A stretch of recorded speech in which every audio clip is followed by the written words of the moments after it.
But we start tonight with that news. Another major insurer plans to drop policies. You're watching 10 Tampa Bay here at 5. I'm Josh Sidorowitz. And I'm Courtney Robinson. The popular Progressive Insurance will offload roughly 100,000 policies next year.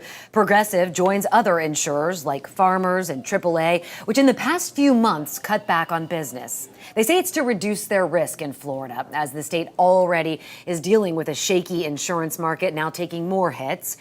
Even if your insurer hasn't been mentioned, as 10 Tampa Bay's Aaron Parsegian reports, all of these moves could impact your bottom line.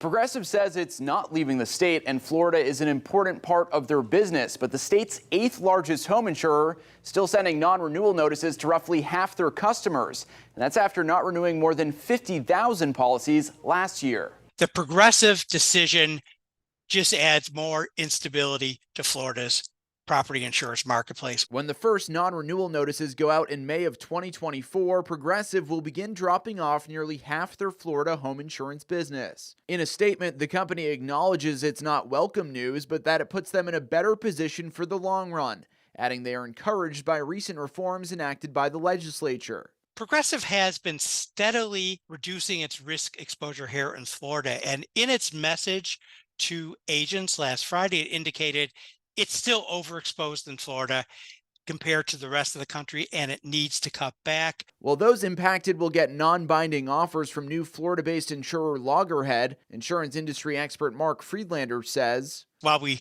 are seeing some positive steps, such as new companies being approved, depopulation starting for Citizens, we see other companies cutting back on their risk. Which he says in the short term adds to the overall volatility of the market. Part of the reason many homeowners see continually rising costs or trouble finding elsewhere to turn than the state-backed Citizens. And that's why Citizens continues to grow at a record level of 30 to 40,000 new customers a month.